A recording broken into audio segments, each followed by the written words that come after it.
আজি আমি এনেকুৱা এটি গুৰুত্বপূৰ্ণ বিষয়ৰ ওপৰত কথা পাতিব ওলাইছো যেটো বিষয়ক আমি সকলে অবহেলা কৰো আৰু সেই বিষয়টো হৈছে পাৰ্সোনাল ফাইনান্স। বন্ধুসকল নমস্কাৰ, আপোনালোক আটাইকে ডুৱাফিন টিপছলৈ স্বাগতম জনাইছো। আজিৰ বিষয়বস্তু হৈছে পাৰ্সোনাল ফাইনান্স। এই পাৰ্সোনাল ফাইনান্স নো কি আৰু ইয়াৰ গুৰুত্ব নো কি, এই সম্পূৰ্ণ বিষয়খিনিক লৈ আজিৰ ভিডিঅটো। পাৰ্সোনাল ফাইনান্স হৈছে আমি যে ইনকাম কৰো, আমি কিমান খৰচ কৰিলো, কিমান আমি জমা কৰিলো, কিমান আমি ইনভেস্ট কৰিলো, এই গোটেইখিনি কথাক পৰিকল্পিতভাৱে চলোৱা যেটো ব্যৱস্থা, এইটো হৈছে পাৰ্সোনাল ফাইনান্স।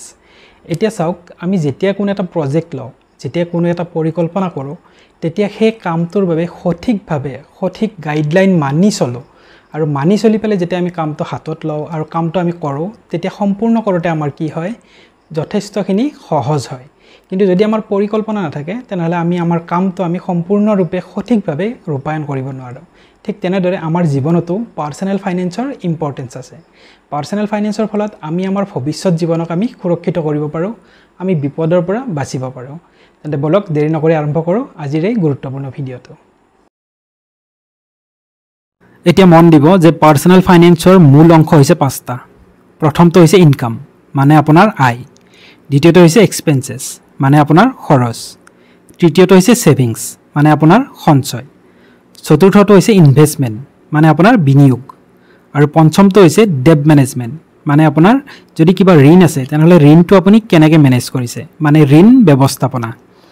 ইয়াৰ প্ৰথম যেটো হৈছে ইনকাম। ইনকাম মানে হৈছে আয়, যে আপুনি ক'ৰ পৰা ইনকাম কৰি আছে, আপোনাৰ সোৰ্স অফ ইনকাম কি। আপুনি চাকৰি কৰে, আপুনি ব্যৱসায় কৰে বা অন্য কোনো কাম কৰি আপুনি আপোনাৰ ইনকাম কৰি আছে। দ্বিতীয়টো হৈছে এক্সপেন্সেস।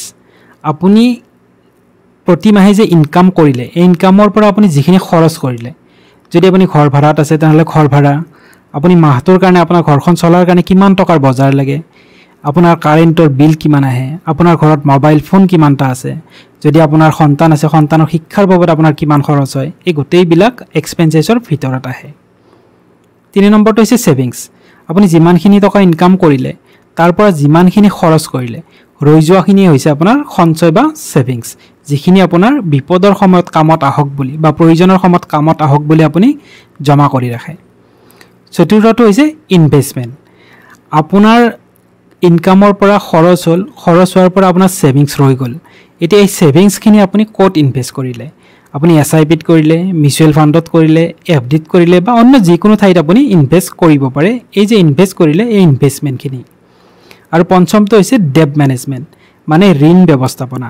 যদি আপোনাৰ ক্ৰেডিট কাৰ্ড আছে, যদি আপোনাৰ গাড়ী বা বাইকৰ EMI আছে, যদি আপোনাৰ ঘৰৰ EMI আছে বা মোবাইল যদি আপুনি EMIত লোৱা আছে বা কোনো পাৰ্সোনাল লোন যদি আপোনাৰ আছে, সেই লোনৰ পইচা সময়মতে EMI আপুনি ঘূৰাই আছে না নাই, সেইখিনি মেনেজ কৰাটো হৈছে ডেট মেনেজমেন্ট।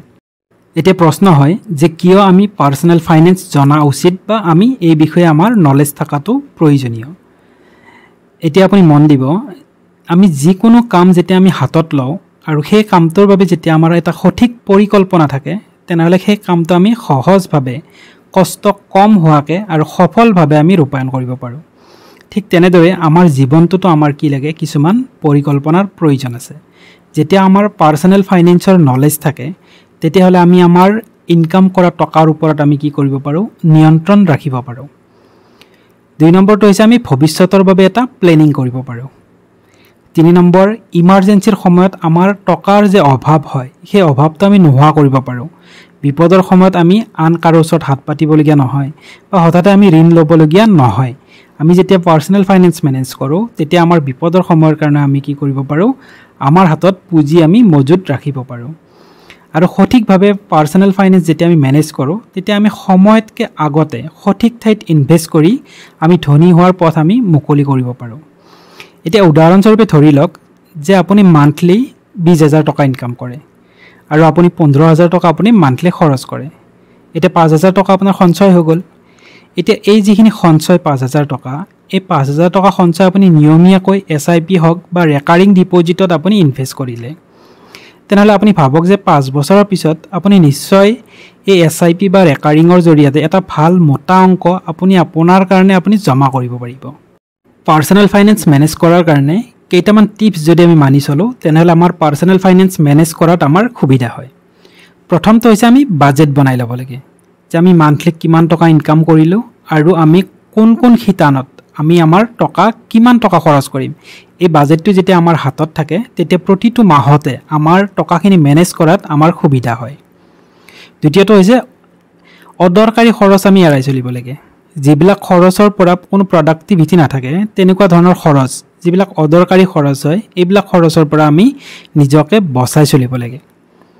তৃতীয়টো হৈছে যে আমি যিমান টকা ইনকাম কৰিলোঁ তাৰ পৰা একদম কম হ'লেও 20% আমি জমা কৰাৰ কাৰণে চেষ্টা কৰিব লাগে আৰু সেই টকাখিনি আমি সঠিক ঠাইত ইনভেষ্ট কৰাৰ চেষ্টা কৰিব লাগে।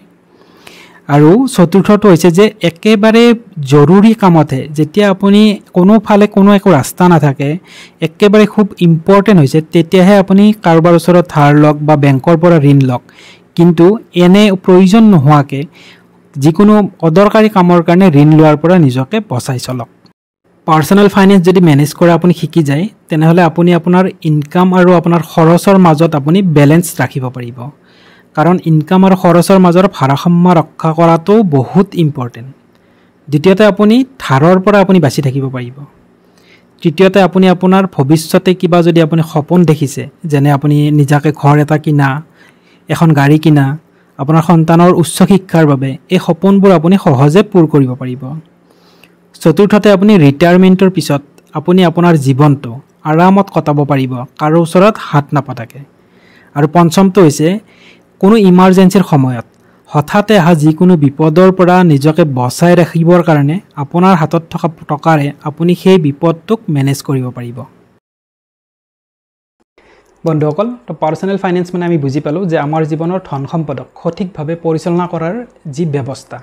যেতিয়া আমি আমাৰ জীৱনৰ ধন সম্পদক সঠিকভাৱে পৰিকল্পিতভাৱে পৰিচালনা কৰোঁ তেতিয়াহ'লে আমি আমাৰ ভৱিষ্যত জীৱন আমি আৰ্থিকভাৱে সুৰক্ষিত আৰু শক্তিশালী হৈ থাকিব পাৰোঁ। তেনেহ'লে কমেণ্ট বক্সত জনাবলৈ নাপাহৰিব আপুনি আপোনাৰ পাৰ্চনেল ফাইনেন্স কেনেকৈ মেনেজ কৰে। লগ পাম পৰৱৰ্তী ভিডিঅ'ত, তেতিয়ালৈকে বিদায়।